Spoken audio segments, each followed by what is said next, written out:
નમસ્તે મિત્રો, સ્વાગત છે આપનું આજના તાજા સમાચારોમાં। તો મિત્રો, આજના સમાચાર વિશે વાત કરવાની છે તેમના પહેલા આપણે જણાવી દઈએ કે વિડીયોને અંત સુધી જોજો, જેથી કરીને આજના દરેક સમાચાર કામના જે છે તે તમને મળી જાય। અને મિત્રો, ગુજરાતના રોજના સમાચાર દરરોજ મેળવવા માંગતા હોય તો આ ચેનલને પણ સબસ્ક્રાઇબ કરી દેજો। તો મિત્રો, આજના પ્રથમ સમાચાર વિશે વાત કરીએ તો પેટ્રોલ સસ્તું થશે, મોટા સમાચાર આવી રહ્યા છે। લોકસભા ચૂંટણી પહેલા કેન્દ્ર સરકારે ઈંધણના ભાવ ઘટાડવાની ભેટ આપી છે। સૂત્રોનો દાવો છે કે કેન્દ્ર સરકાર ટૂંક સમયમાં જ પેટ્રોલ અને ડીઝલના ભાવમાં 6 થી 10 રૂપિયાનો ઘટાડો કરી શકે છે। પેટ્રોલ અને ડીઝલના ભાવ ઘટાડા માટે સરકાર ઓઇલ કંપનીઓ સાથે વાતચીત કરી રહી છે અને તેવું પણ સૂત્રોએ કહ્યું હતું કે આ મોટી જાહેરાત 31 ડિસેમ્બર પહેલાં થઈ શકે છે। એટલે કે મિત્રો, નવા વર્ષની શરૂઆત પહેલાં પેટ્રોલ અને ડીઝલના ભાવમાં ઘટાડો થઈ શકે છે અને કેટલાક સૂત્રોના બતાવ્યા પ્રમાણે આ ઘટાડો જે છે તે 6 થી 10 રૂપિયાની આસપાસ થવાનો છે અને જે મિત્રો નવા વર્ષની શરૂઆત પહેલાં થવાનો છે। અને મિત્રો, ઓફિશિયલ રીતે સત્તાવાર રીતે કોઈ જાહેરાત નથી કરી, પરંતુ કેટલાક અનુમાનો અને કેટલાક સોર્સ મુજબ અમે તમને જણાવી રહ્યા છીએ। ત્યાર પછીના સમાચાર વિશે મિત્રો વાત કરીએ તો ખેડૂતોના દેવા માફી અંગે એક મોટા સમાચાર આવી રહ્યા છે, જેમાં ગુજરાતના ખેડૂતોના માથે કુલ 1 લાખ કરોડ રૂપિયાનું દેવું છે અને ગુજરાત આખા દેશમાં 9મા ક્રમે આવે છે। જો રાજ્યોની વાત કરીએ તો ગુજરાતમાં 47.51 લાખ ખેડૂતોએ લોન લીધેલી છે, જે 1 લાખ કરોડ રૂપિયાથી પણ વધુ છે।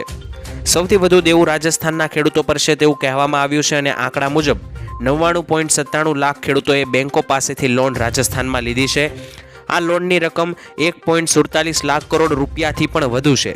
અને મિત્રો, તાજેતરમાં નાણાં મંત્રાલયે કૃષિ લોન પર પૂછવામાં આવેલા પ્રશ્નોના જવાબમાં આ તમામ વિગતો જે છે તે મિત્રો જાહેર કરી હતી। વધુમાં જાણીએ તો 2 વર્ષ પહેલાં મગફળીનું બિયારણ 1000 થી 1200 રૂપિયા આસપાસ મળતું હતું, જેના ભાવ પણ આજે ડબલ થઈ ચૂક્યા છે। તદુપરાંત મિત્રો વાત કરીએ તો જમીન ખેડવાના રૂપિયા પ્રતિ કલાકે 800 હતા, જેમાં પણ મિત્રો અત્યારે ભાવ વધારો થઈને 1200 પહોંચી ચૂક્યા છે। અને મિત્રો, 2 વર્ષ પહેલાં પ્રતિ દિવસ ખેત મજૂરોનું વેતન 200 રૂપિયા આસપાસ હતું, આજે એ પણ 400 રૂપિયા આસપાસ પહોંચી ગયું છે। તો મિત્રો, તમામ જે વસ્તુઓ ખેતરમાં વપરાય છે તે દરેક વસ્તુઓ અને સાધનોમાં ભાવ ડબલ આસપાસ થઈ ગયા છે, પરંતુ ખેડૂતોની આવક હજુ સુધી નથી વધી અને ખેડૂતોની આવક વધવાની બદલે અડધી થયું હોવાનું પણ અનુમાન લગાવવામાં આવ્યું છે। દેવા માફી અંગે મિત્રો ડિટેલમાં વાત કરીએ તો ભારત દેશમાં અન્ય રાજ્યોની સરખામણીમાં દેવાદાર ખેડૂતોમાં ગુજરાત 9મા ક્રમે છે। એક માહિતી મુજબ મિત્રો ગુજરાતમાં ટોટલ જોઈએ તો 37,28,640 ખેડૂતોએ કૃષિ લોન લીધેલી છે અને મિત્રો તેમાંથી 37.28 લાખ ખેડૂતોને માથે ટોટલ મિત્રો 98,285 કરોડ રૂપિયાનું દેવું છે। લોન મુજબ ગુજરાતના દરેક ખેડૂતોને માથે સરેરાશ 2,63,595 રૂપિયાનું દેવું છે, એટલે કે એક ખેડૂત દીઠ, એક વ્યક્તિ દીઠ 2 લાખથી લઈને 2.5 લાખની આસપાસ દેવું છે। જ્યારે મિત્રો તેલંગાણાની સરકારે લાખ રૂપિયા સુધીની કૃષિ લોન 15મી ઓગસ્ટના રોજ માફ કરી છે, જેના કારણે અને ગુજરાતમાં પણ લોકસભાની ચૂંટણી આવવાને કારણે ફરી એકવાર દેવા માફીનો મુદ્દો ચર્ચામાં આવ્યો છે, કારણ કે તેલંગાણા જેવા અન્ય રાજ્યોમાં પણ મિત્રો ઘણા એવા રાજ્યો છે જ્યાં ખેડૂતોની લોન માફ અને દેવું માફ કરવામાં આવ્યું છે, પરંતુ ગુજરાતમાં મિત્રો હાલ એવા કોઈ પણ પ્રકારના સમાચાર નથી આવી રહ્યા। તો ગુજરાતના ખેડૂતોનું પણ દેવું માફ કરવું જોઈએ કે નહીં, મને કોમેન્ટમાં લખીને જણાવી દેજો। ત્યાર પછીના સમાચાર વિશે મિત્રો વાત કરીએ તો રામ મંદિરના મુખ્ય 5 અતિથિ વિશે જાણી લેજો। મિત્રો, રામ મંદિરમાં ઉદ્ઘાટન થવાનું છે 22 જાન્યુઆરીએ 2024ની આસપાસ, જેમાં મિત્રો વાત કરીએ તો રામ ભક્તોમાં ભારે ઉત્સાહ છે, જેને પગલે પ્રાણ પ્રતિષ્ઠા બાદ સૌ પ્રથમ અભિષેક સમયે 5 લોકો જ ગર્ભગૃહમાં હાજર રહેશે। તો એ 5 વ્યક્તિઓ કયા છે તે જાણી લઈએ। તેમાંથી મિત્રો પ્રથમ નામ છે પ્રધાનમંત્રી નરેન્દ્ર મોદી, ત્યારબાદ સીએમ યોગી આદિત્યનાથ, ત્યારબાદ સંઘ પ્રમુખ મોહન ભાગવત જે RSSના લીડર છે, અને રાજ્યપાલ આનંદીબેન પટેલ તેમજ મુખ્ય આચાર્ય ગર્ભગૃહની અંદર ઉપસ્થિત રહેવાના છે। અને પ્રાણ પ્રતિષ્ઠા દરમિયાન પડદો પણ લગાવવામાં આવશે, એટલે કે પડદો બંધ રાખવામાં આવશે। પહેલા ભગવાન રામને અરીસો બતાવવામાં આવશે અને જેમાં મિત્રો રામલલાનો ચહેરો જે છે તે અરીસામાં દરેક લોકોને દેખાડવામાં આવશે। તો મિત્રો, ત્યાર પછીના સમાચાર વિશે વાત કરીએ તો ખેડૂતોને 25,000 રૂપિયા સુધીની સહાય સનેડા ખરીદવા પર આપવામાં આવશે। મિત્રો, બોટાદ જિલ્લાના ખેડૂત મિત્રોને જણાવવાનું કે ખેતીવાડી ખાતાના ખેડૂતોને સનેડો એટલે કે સનેડો કૃષિ સાધનની ખરીદી ઉપર નાણાકીય સહાય આપવાની યોજના ઘટક માટે અરજીઓ મેળવવાની શરૂ થઈ ચૂકી છે। અને મિત્રો, અરજીઓ મેળવવા માટે આઈ ખેડૂત પોર્ટલ 29/12/2023 તારીખના રોજ સવારે 10 વાગ્યાથી 28/1/2024 સુધી ખેડૂતો દ્વારા ઓનલાઈન અરજીઓ કરવા માટે આઈ ખેડૂત પોર્ટલ ખુલ્લું મૂકવામાં આવશે। તો જે પણ ખેડૂત ભાઈઓ આ યોજનાનો લાભ લેવા માંગતા હોય તો દરેક ખેડૂત ભાઈઓ ઓનલાઈન અરજી કરી શકે છે અને અરજીની નકલ પોતાની પાસે એક રાખવી। જો તમારી અરજી પાસ થશે તો તમને મિત્રો આ સહાય મળી શકે। તો મિત્રો ત્યાર પછીના સમાચાર વિશે વાત કરીએ તો ખેડૂતોને 9,000 રૂપિયાનો હપ્તો મળી શકે. મિત્રો પ્રધાનમંત્રી કિસાન સન્માન નિધિ યોજનાના લાભાર્થીઓ માટે મોટા સમાચાર આવ્યા છે. ખાસ મિત્રો 15મા હપ્તા પછી 16મા હપ્તાની રાહ જોઈ રહેલા લગભગ 9 કરોડ ખેડૂતોને જલ્દી સારા સમાચાર મળી શકે છે. કારણ કે મિત્રો મીડિયામાં ફરતા અહેવાલો અનુસાર મોંઘવારીને જોતા કેન્દ્ર સરકાર પ્રધાનમંત્રી કિસાન સન્માન નિધિનો હપ્તો વધારવા પર વિચાર કરી રહી છે. ખાસ મિત્રો સરકાર ટૂંક સમયમાં કિસાન સન્માન નિધિ યોજના હેઠળ ખેડૂતોને આપવામાં આવતી વાર્ષિક 6,000 રૂપિયાની રકમ વધારી શકે છે અને કેન્દ્ર સરકાર પીએમ કિસાન સન્માન નિધિ રકમમાં 50%નો વધારો કરી શકે છે. એવું મિત્રો કહેવામાં આવ્યું છે કે કેન્દ્ર સરકાર પ્રધાનમંત્રી કિસાન સન્માન નિધિની રકમ વાર્ષિક 6,000 રૂપિયાથી વધારીને 9,000 રૂપિયા કરવા પર વિચારણા કરી રહી છે. જો મિત્રો બધું બરાબર રહ્યું તો વડાપ્રધાન નરેન્દ્ર મોદી 16મા હપ્તાના આગમન પહેલા તેની જાહેરાત કરી દેશે અને આગામી એટલે કે 16મો હપ્તાની રકમ સીધી વધેલી રકમ આવશે ખેડૂતોના ખાતામાં, જેનાથી મિત્રો ખેડૂતોને વાર્ષિક 3,000 રૂપિયાનો નફો મળશે. એટલે કે મિત્રો ખેડૂતોને દર 4 મહિને 2,000 રૂપિયાની બદલે હવે 3,000 રૂપિયા મળી શકે છે. ખાસ મિત્રો તમને જણાવી દઈએ, સરકાર દ્વારા સત્તાવાર રીતે કોઈ જાહેરાત નથી કરવામાં આવી, પરંતુ મિત્રો ચૂંટણી આવતા સરકાર ખેડૂતોને આવી કોઈ ભેટ આપી શકે છે અને જો આપશે તો મિત્રો અમે તમને સૌપ્રથમ જણાવી આપીશું. વાત કરીએ તો ગેસ સિલિન્ડર માત્ર 450 રૂપિયામાં મળી રહ્યો છે. મિત્રો રાજસ્થાનમાં નવી સરકાર બનતાની સાથે જ ભાજપે પોતાના ઘોષણાપત્રના વચનો પૂરા કરવાનું શરૂ કરી દીધું છે. રાજ્ય સરકારે મિત્રો સૌથી પહેલા સસ્તા સિલિન્ડર આપવાનો પ્રયાસ કર્યો છે અને મુખ્યમંત્રી ભજનલાલ શર્માએ આજે આ અંગે મોટી જાહેરાત કરી છે. તેમણે કહ્યું કે ઉજ્જવલા યોજનાના લાભાર્થીઓને 1 જાન્યુઆરી 2024થી 450 રૂપિયામાં એલપીજી સિલિન્ડર આપવામાં આવશે અને આ યોજનાનો અમલ ઠરાવ પત્રના વચન મુજબ કરવામાં આવશે. એટલે કે મિત્રો રાજસ્થાનમાં નવી ભાજપ સરકાર બની છે અને ત્યાં 450માં ગેસ સિલિન્ડર આપવાની વચન આપ્યું હતું તે પૂરું કર્યું. સાથે જ મિત્રો ગુજરાતમાં પણ ભાજપ સરકાર છે, તો ગુજરાતના લોકોને શું કામ 450માં ગેસ નથી આપવામાં આવી રહ્યો, આ એક મોટો પ્રશ્ન છે. તો મિત્રો ગુજરાતના લોકોનું એવું કહેવું છે કે ગુજરાતમાં પણ 450નો સિલિન્ડર ભાજપ સરકારે આપવો જોઈએ, કારણ કે ગુજરાતમાં પણ ભાજપ સરકાર છે અને રાજસ્થાનમાં પણ ભાજપની જ સરકાર છે. અને મિત્રો કોરોનાને લઈને નવી ગાઈડલાઈનો પણ અનેક રાજ્યો દ્વારા જાહેર કરવામાં આવી છે. વાત કરીએ તો કર્ણાટક રાજ્યમાં કોરોનાના 430 એક્ટિવ કેસો છે, જેમાંથી 34 JN1 વાયરસના છે. આ સ્થિતિમાં મિત્રો રાજ્ય સરકારે નવી ગાઈડલાઈન જારી કરી છે, જેમાં મિત્રો વાત કરીએ તો સંક્રમિત દર્દીઓને 7 દિવસ સુધીનું આઇસોલેશન આપવામાં આવશે અને જાહેર સ્થળે માસ્ક પહેરવા અને સોશિયલ ડિસ્ટન્સ રાખવા અપીલ કરવામાં આવી છે. વૃદ્ધ લોકો અને બીમારીથી પીડિત લોકોને સાવચેતી રૂપે વેક્સિન લેવાની પણ સલાહ આપવામાં આવી છે, જેથી આ વાયરસથી બચી શકાય. અને મહારાષ્ટ્ર અને કેરળમાં પણ મિત્રો JN1ના નવા કેસો મળી રહ્યા છે.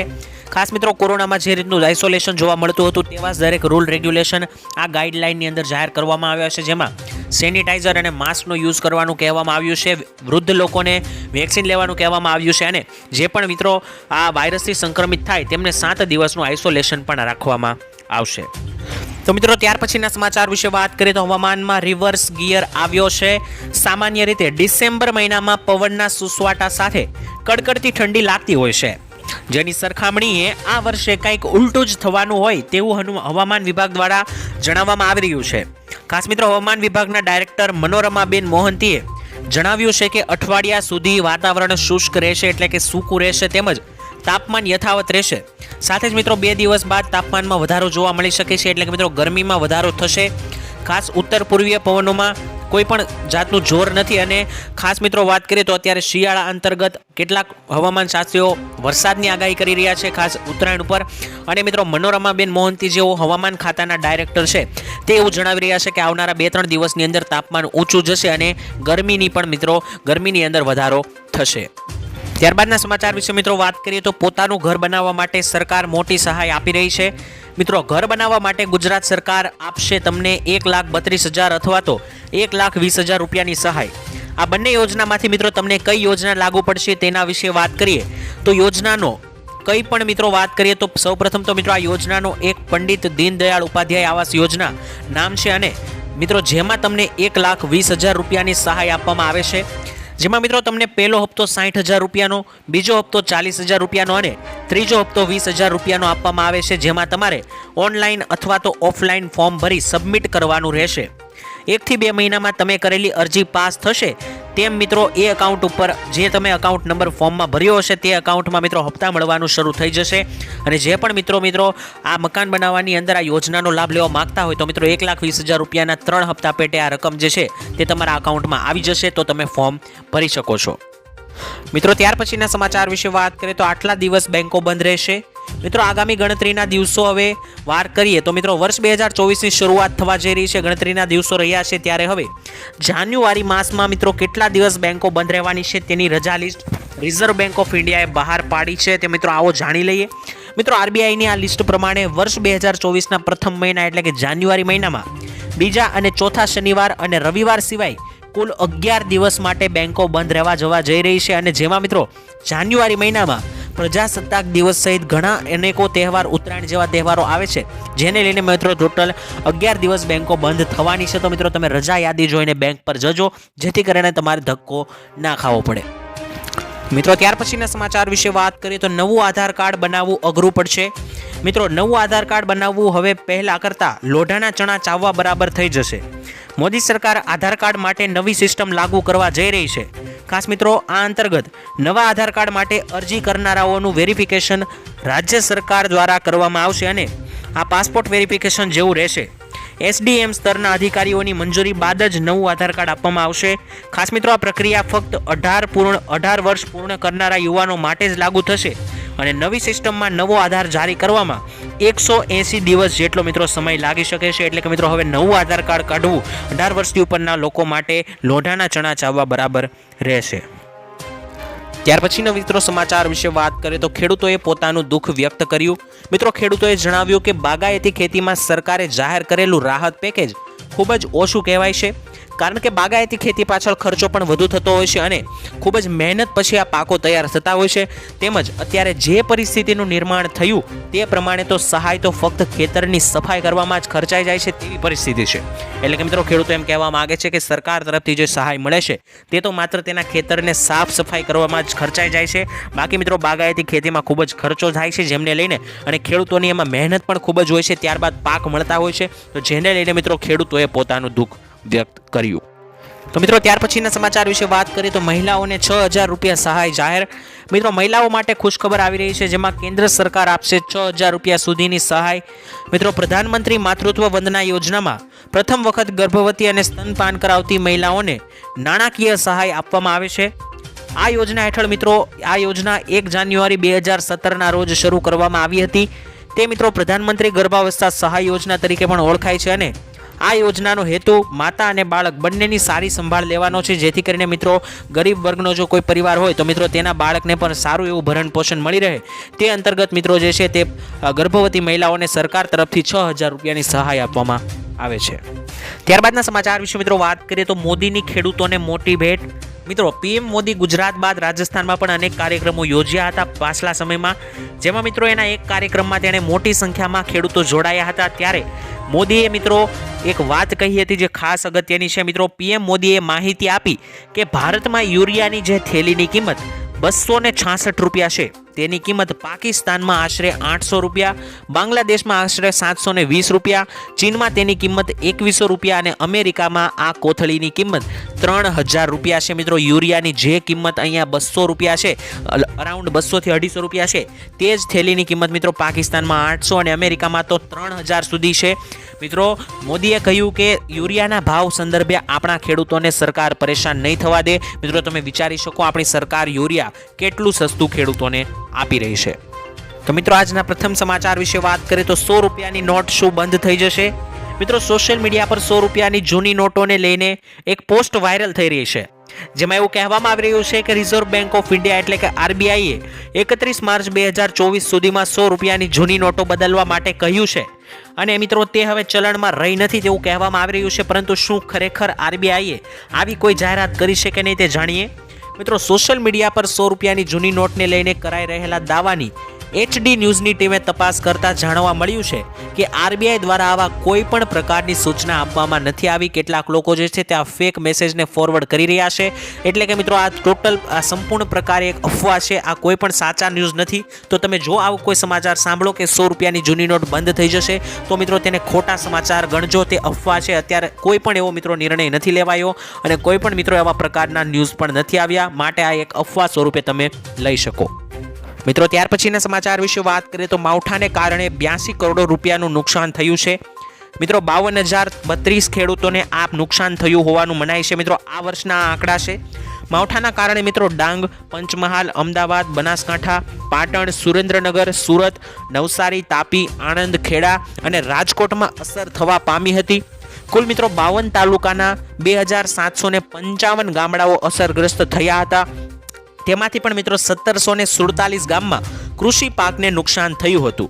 કૃષિ વિભાગની મિત્રો 497 ટીમે 2,414 જેટલા ગામોમાં સર્વે કામગીરી કરી હતી. જેમાં મિત્રો જાણવા મળ્યું કે ટોટલ મિત્રો જે છે તે 52,032 ખેડૂતોને નુકસાન આવ્યું છે અને ટોટલ 82 કરોડ રૂપિયાનું મિત્રો નુકસાન જે છે તે માવઠાને કારણે આ વર્ષે થયું છે.